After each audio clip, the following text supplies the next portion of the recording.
Hello everyone, welcome you और स्वागत करता हूँ एक बार फिर से हमारे यूट्यूब चैनल विजडम वेल्थ में। तो इस लाइव टेक्निकल एनालिसिस में मैं आज जो स्टॉक उठाया हूँ वो है भारती एयरटेल।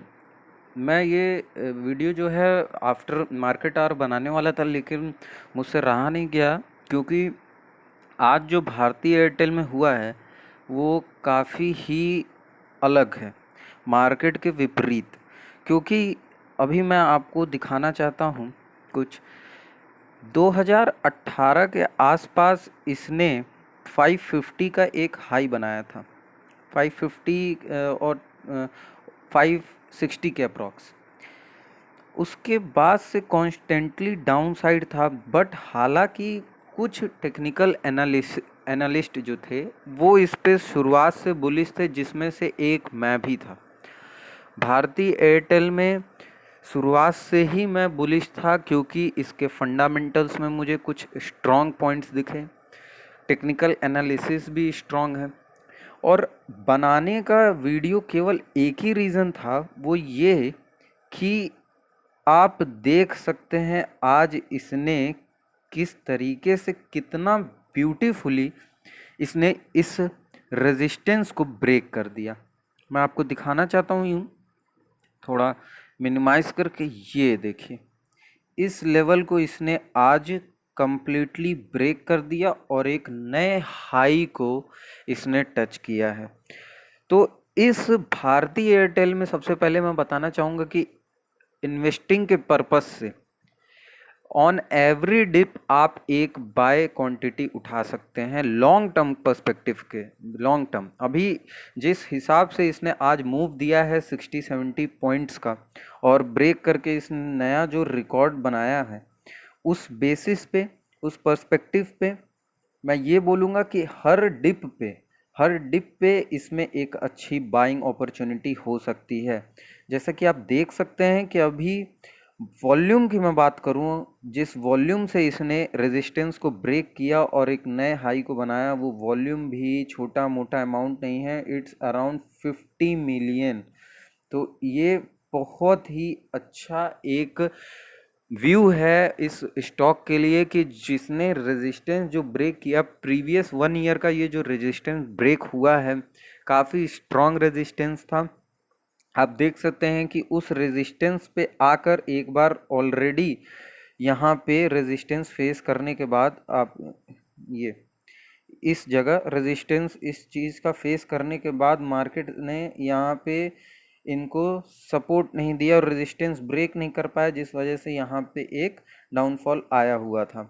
बट अगेन यहाँ पे 200 मूविंग एवरेज, ये 200 डेज का मूविंग जो एवरेज है, इसने सपोर्ट दिया और कॉन्स्टेंटली फिर यहाँ से एक अच्छा खासा अपमूव आया इस भारती एयरटेल में। और आज जो है, आज जब मैं ये बात करूँगा कि 19 मई 2020 को 2:03 पे रिकॉर्ड कर रहा हूँ इस वीडियो को लाइव। आप देख सकते हैं यहाँ पे फ्लक्चुएशन इसके प्राइस का। तो आज जो है इसने ब्रेक किया और इसने नया हाई बनाया। मेरे वीडियो बनाने का मकसद बस ये है कि शुरुआत से ही मैंने इस पर अपना जो व्यू था वो बुलिश रखा था। इट्स नॉट जस्ट बिकॉज कि आज ये ब्रेक किया तो ये हो गया बुलिश मेरे लिए, नहीं, मैं पहले से बुलिश था। और मैंने 2 वीडियो में बोली भी थी, मैं आई कार्ड में ऊपर आई बटन में आपको लिंक दे दूंगा, आप देख लेना। उसमें भी मैंने बोला था कि भारती एयरटेल जो है उसमें अच्छी खासी बढ़त देखने को मिल सकती है when it breaks one resistance. वो जो रेजिस्टेंस लेवल है उसको जब ब्रेक करेगा उसके बाद। अब बात आती है कि इस गिरते मार्केट में क्या इसमें भी हमको इन्वेस्ट करना चाहिए।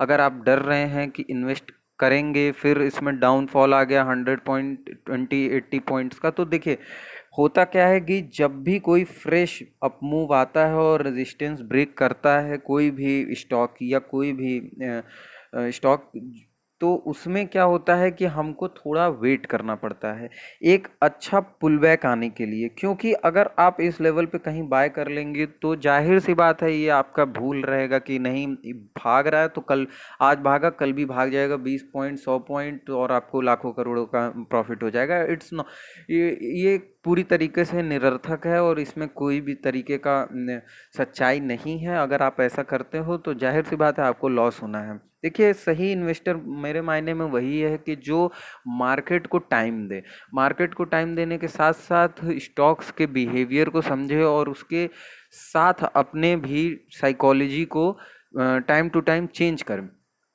तो इसमें जो है, अब अगर इन्वेस्टिंग के पर्पज से मैं बात करूं तो इसमें अब एंट्री मारने का समय तब है जब ये एक पुल बैक दे देगा। देखिए अभी वनडे की चार्ट पे बात हो रही थी, अभी मैं इसको 1 आवर के चार्ट पे लगाता हूं और फिर आपको समझाने का कोशिश करता हूं।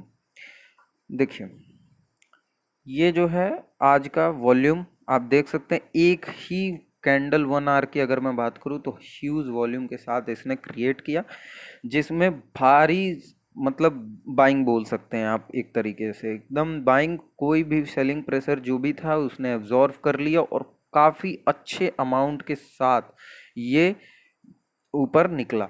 वॉल्यूम की बात करें तो अब यहाँ से अगर इन्वेस्टिंग के पर्पज से आप लेते हैं इसको तो कम से कम मैं ये बोलूँगा कि आप इसको एट लीस्ट एक पुल बैक का टाइम दीजिए, यानी कि एक पुल बैक पे आप थोड़ी सी क्वांटिटी उठाइए। जस्ट बिकॉज मैं थोड़ी सी क्वांटिटी इसलिए बोल रहा हूँ, आप लोग सोचेंगे कि ये बुलिश भी हैं इस पर और सब कुछ राय पॉजिटिव भी है, बट फिर कह रहे हैं थोड़ी क्वांटिटी उठाने के लिए, जस्ट बिकॉज कि अगर आप एक बार में पूरा इन्वेस्टमेंट कर देते हो और निफ्टी 50 के आगे अगर निफ्टी फॉल हो रहा है, इट डजेंट मीन कि आपका स्टॉक भागता ही चला जाएगा। मे बी जो पोटेंशियल उसका 50 पॉइंट्स भागने का वो हो सकता है 5 पॉइंट 10 पॉइंट में ही सिमट जाए, बट लेकिन आपको क्या करना है कि एक पुल बैक आना चाहिए, एक पुल बैक आए देन स्टॉक को एक टाइम दीजिए ऊपर जाने का। तो इस पुल बैक पे मैं बोलूँगा कि आपको बाइंग अपॉर्चुनिटी देखनी चाहिए और थोड़े से क्वांटिटी के साथ इसमें एंटर करना चाहिए। जस्ट बिकॉज कि जो मार्केट का जो पेंडेमिक सिचुएशन है, इस वजह से जो मार्केट में फॉल आ रहा है वो कॉन्स्टेंटली बहुत बड़ा बड़ा है फ्लक्चुएशन। अभी भी आप देख सकते हो कि निफ्टी 50 आज स्टार्टिंग से ही रैली दिखाया था अपसाइड और उसके बाद धीरे धीरे धीरे धीरे धीरे धीरे आप देख सकते हो कि नीचे आ गया और 80 पॉइंट्स अब जाके शो कर रहा है एंड 80 पे फ्लक्चुएशन बना हुआ है, यानी कि 80 डाउन आके उसके बाद वहां पे मार्केट मूव कर रहा है। तो आप जानते हो कि आपको कहाँ क्या बाइंग करना है। एक अच्छी अपॉर्चुनिटी जो है वो ये यही हो सकती है, एक पुल बैक, एक अच्छा पुल बैक। अदरवाइज आपको लगता है कि नहीं अब तो ये निकल गया, अब नहीं इन्वेस्ट कर सकते या कुछ, तो ये गलत है। आप ये टोटली कम्प्लीटली मिथ है कि आपका कि एक बार निकल गया स्टॉक, जी होता है बट सम केस, यानी कि कुछ ही स्टॉक में ऐसा होता है जब आप ट्रेडिंग करते हो तो सबसे ज़्यादा उसमें होता है कि आपको अपॉर्चुनिटी निकल गई तो आप जाने दो, let it go. Just because कि आप अगर उसको फॉलो करके अगर सोचो कि नहीं बढ़ रहा है और मैं कहीं भी घुस जाऊंगा वो बढ़ के चला जाएगा ऊपर एंड आप बहुत बड़ा पैसा छाप लोगे, तो ये बहुत बड़ी आपकी गलती है और आपकी भूल है। तो ये नहीं करना है और मैं इस वीडियो के माध्यम से आपको इन्वेस्टिंग पर्पस के बारे में बता रहा हूँ, ना कि ट्रेडिंग के लिए मैं आपको आगे के लिए बोल रहा हूँ। तो आप ये एक छोटा सा वैल्यू ऐड करना चाह रहा था मैं आपके ट्रेडिंग इन्वेस्टिंग स्टाइल में। तो बस इस वीडियो के माध्यम से बस इतना ही, और अगर वीडियो अच्छी लगी हो तो प्लीज़ लाइक करिए और सब्सक्राइब करिए हमारे चैनल को और बेल नोटिफिकेशन ऑन कर लीजिए किसी भी आगे की जानकारी के लिए।